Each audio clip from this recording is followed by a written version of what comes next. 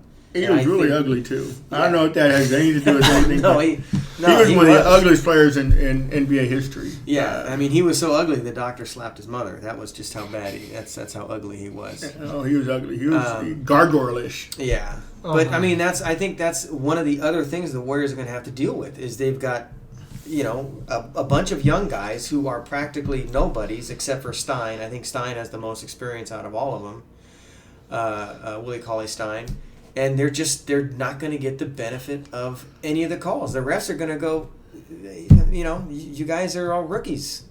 Not all rookies, but, I don't have to give you the benefit of the... I mean, in the game against the Clippers, it was the same thing.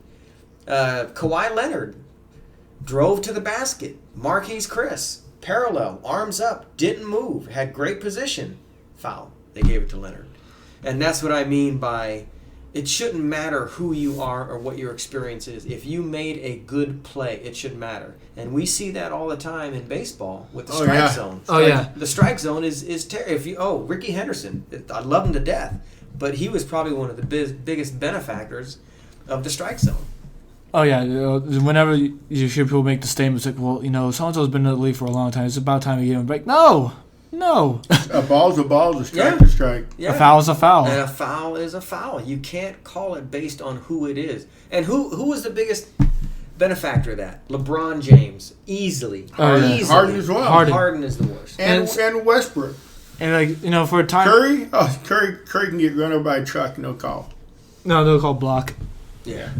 No, it's so ridiculous. And the thing is, for a while, I really disliked the players for that. But if you look at it, they're smart. Because they know they'll get the call.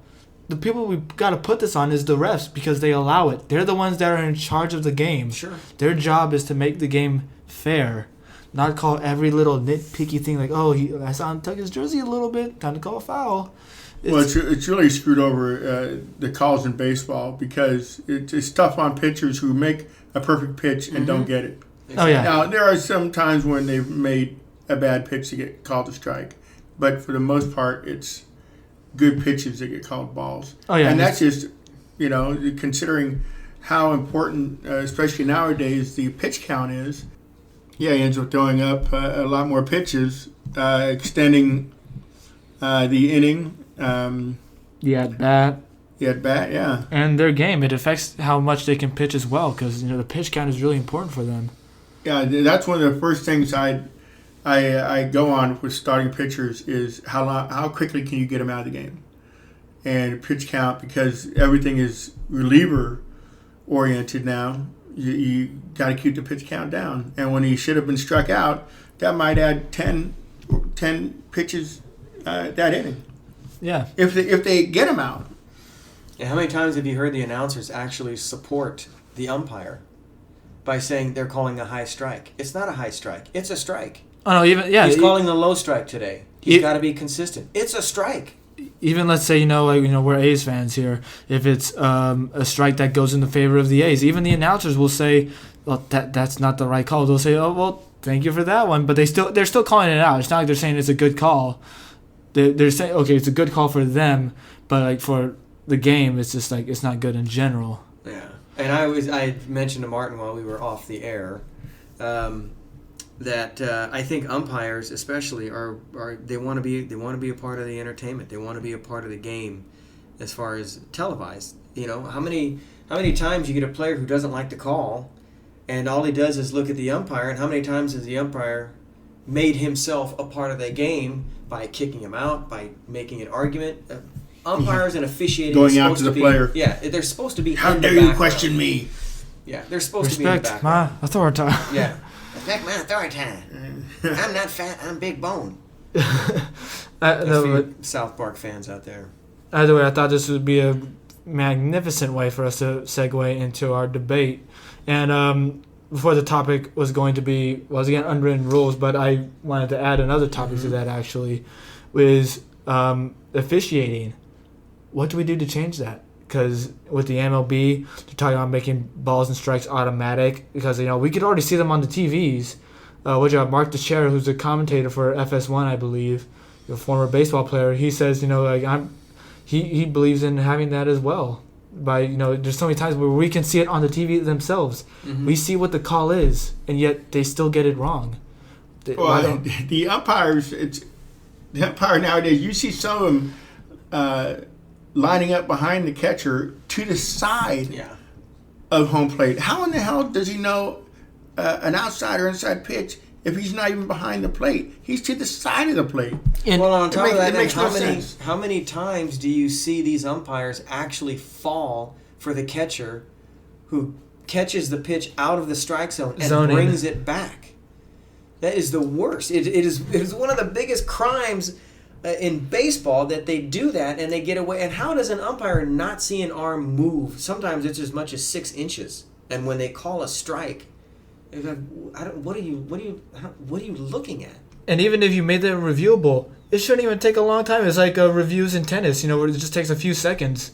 It should be the same exact thing for baseball. Yeah. And you know what? They want to speed up the game. That would be a way of speeding up the game. They need to cut the whole tradition conversation and, no, we need to stick tradition and have the umpires. No, if you could have a laser square from knees to chest and have it beep, strike.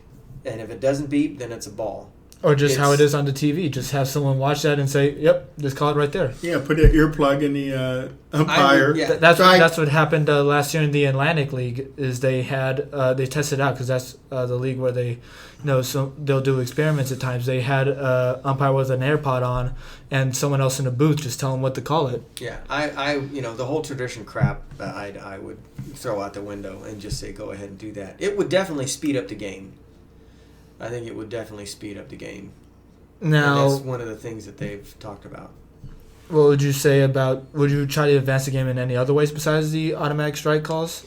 Like maybe for bases, have sensors on the bases for when their foot touches it. So maybe when the ball's caught. You know what? I think a lot of it comes down to the batter and getting out of the box and retooling his gloves and all that. You know what? No. Oh yeah, you're in there, stay. That's ridiculous. That's ridiculous. Oh, no, I'm talking about some guys tighten up their gloves every single pitch. Yeah, but I'm not talking about pace of play. I'm talking about just reviews in general. Would you want to consider having not reviews, but having sensors on the bases so once the foot? Just the strike zone would be enough. Yeah. And for the most part, I'd have to guess the umpires on the base pass get 98% of the calls right. Yeah. Because a lot of it is just done by sound. The ball hitting the glove and the foot hitting the bag. That's how most of it. Because you see the instant replays and you go, oh, he's safe, and then instant replay, oh wow, I guess he was out. So they get it right probably about 90% of the time. Now, what about that call with the Nationals where Trey Turner looked just slightly inside the baseline and they called him out? Ridiculous. Now, is there a way we can fix that, or is it just the way that it is? That's we just the accept way it it? is. Yeah, I think something like that is such a rare occurrence. I think they made a bad call and they compounded it by making another bad call on the replay. Now, besides rule changing, should anything happen with the umps who make that call? Kill them. Okay, we're not going to kill them. Just fines, or they lose their job at the most with no death penalty. We're not like that. But either way, I believe that all officials should have to do press conferences, some sort of thing where they have to talk to the media and say, I made this call because of this, and I'm going to stand by it, and have people question them. Of course, I feel like there's going to be some sort of way to get through there. They're probably just going to go there and say, yeah, this is what I thought, and leave, some sort of loophole. But either way, I just think they should have to answer for what the calls they make. Because if they're so confident about it on the field, they should easily be able to do it for the media. And replace the bad umpires, and they're consistently making bad calls. And that goes with football and basketball.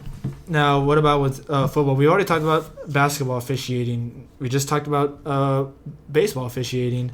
What about football? Skeletor. Oh, Steratore? Yeah, whatever his name is, Skeletor. He's an idiot. Well, thank God he's not refereeing anymore.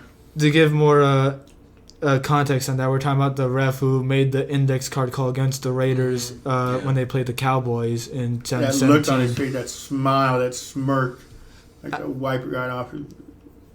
Either way, none of us were happy when that call was made. Yeah. But Well, he's got a position now. He's an advisor now in the NFL. for the CBS. Yeah. But either way, I just think that there's other ways that you can improve on this with officiating in the NFL. I even made a speech for my communications class about it. 3 different ways, which were remove pass interference from being reviewable because it's only been changed once since week 3. Once or twice, I believe. That is just... Why even have it there? You're just wasting time. And even then, the call will look like it should be overturned. But they just don't do it. It's like the refs, they just don't want it, that call to be there. They're asking for it to be changed to where it's not there anymore, which is wrong in my opinion. I think it's a decent rule to have, but if it's not working, got to cut it. Yeah, they put it in there to fix the bad calls, but yet they haven't fixed any of the bad calls. Yeah. And usually you blame the coach for making the call so much. Like, well, they're just trying to slow down the game. No, they have a reason to make those reviews. They're reviewing it because they think there's something that needs to be called or changed, and it's not happening.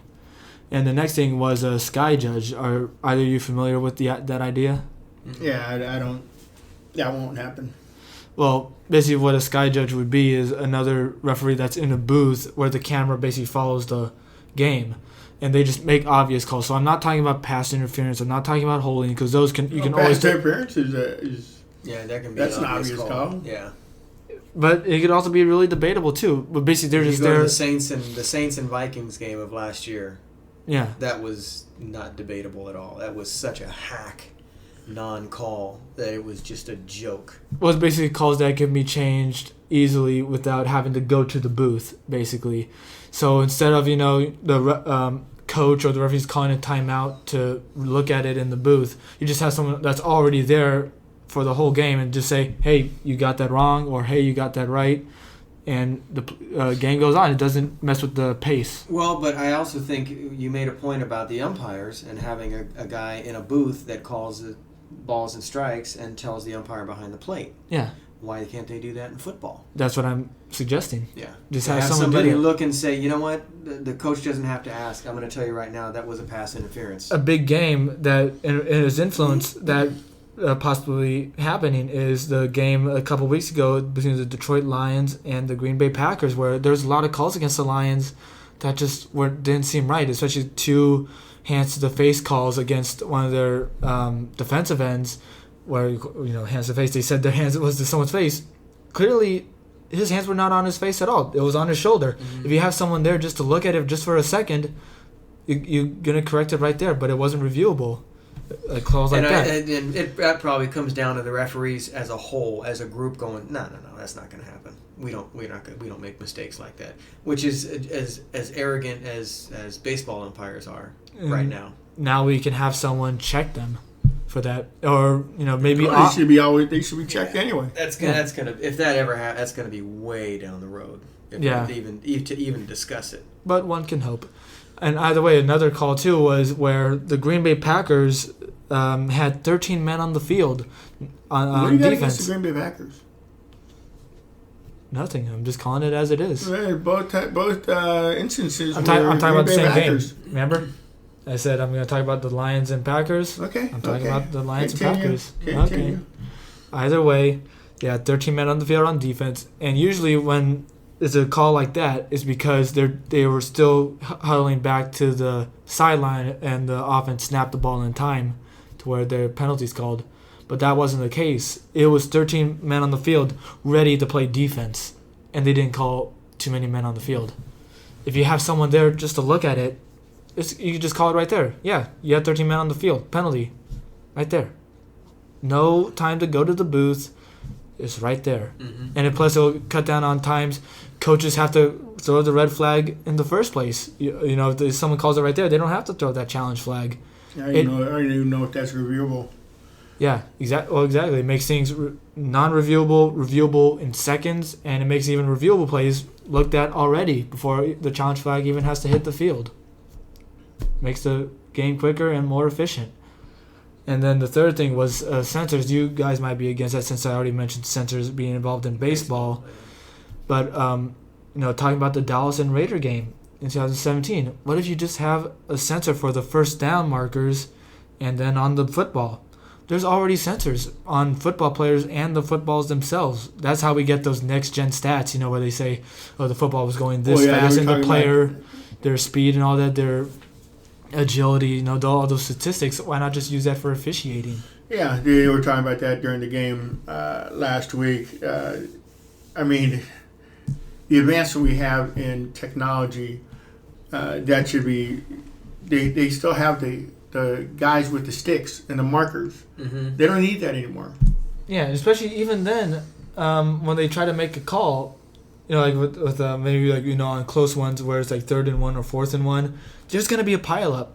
How much is the ball gonna move by the time the refs, remove everyone from the play? And when were they down? It's all a guess. It's a crapshoot when they put the ball down. But if you have sensors, you'll know right then and there. Yeah, where it was, and you don't have to bring the sticks over onto the field. You don't need to bring an index card out.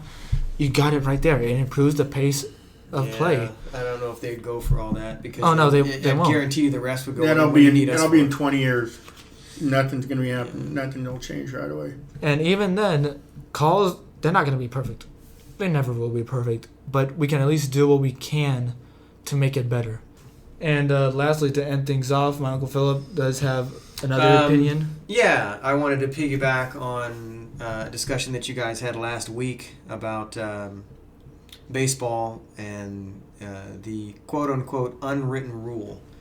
And it usually pertains to pitchers, or a batter, if he hits a home run. In this case, Bregman hit a home run, carried the bat to first base.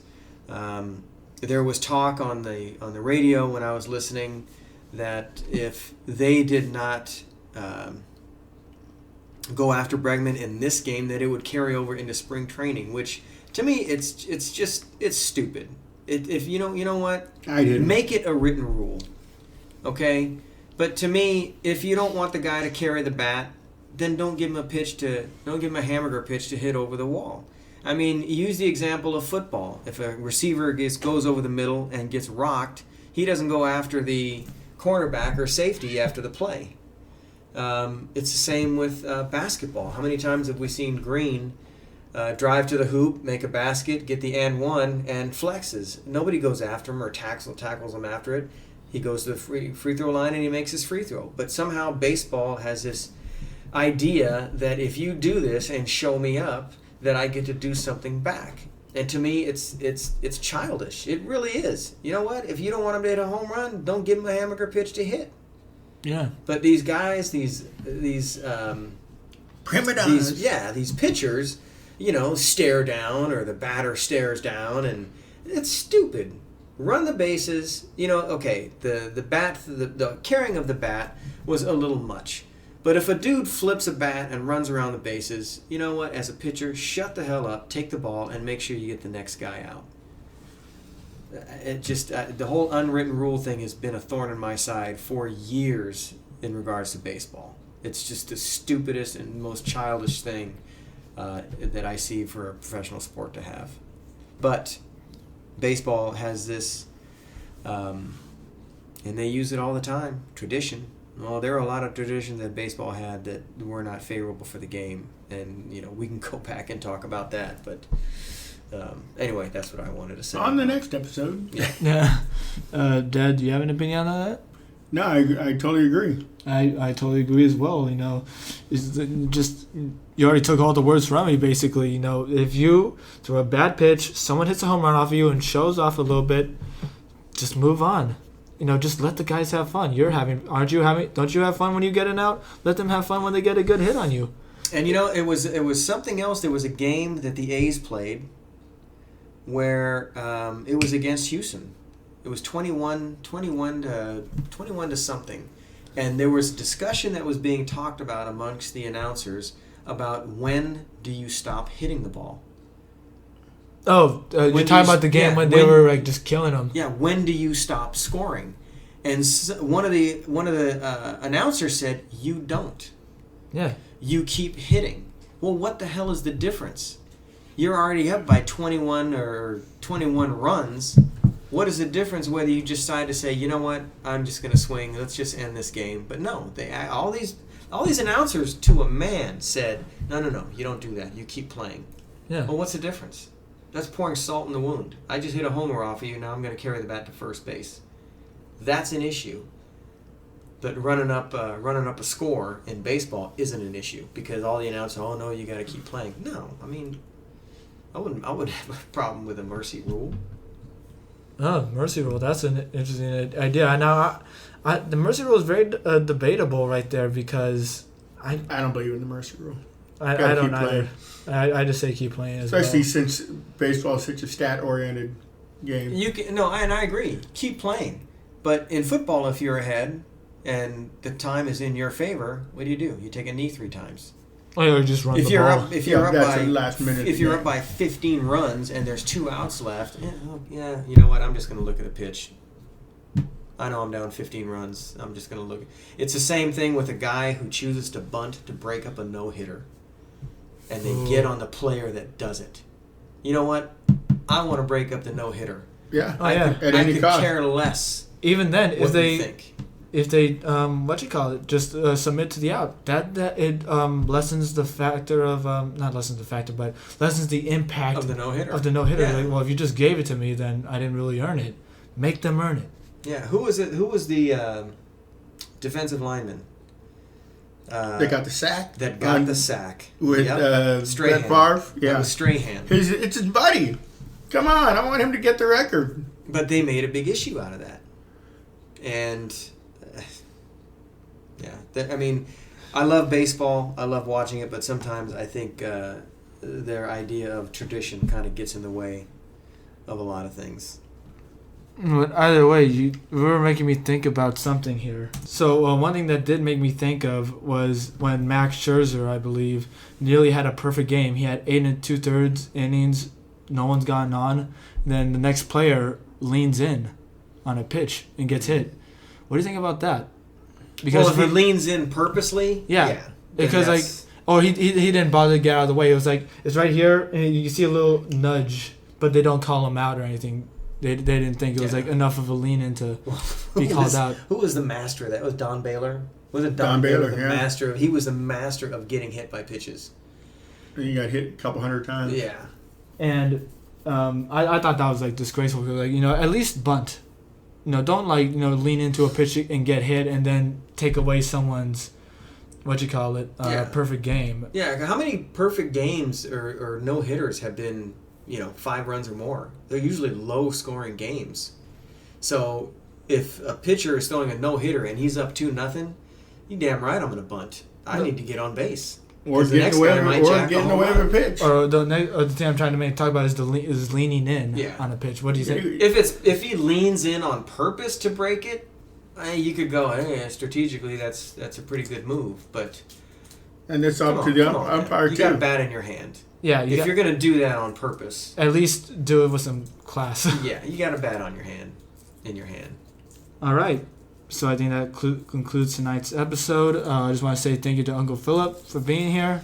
I appreciate you allowing me to be a part of this with you and my Bretta. Man, Brad, yeah, it's cool having you here, man.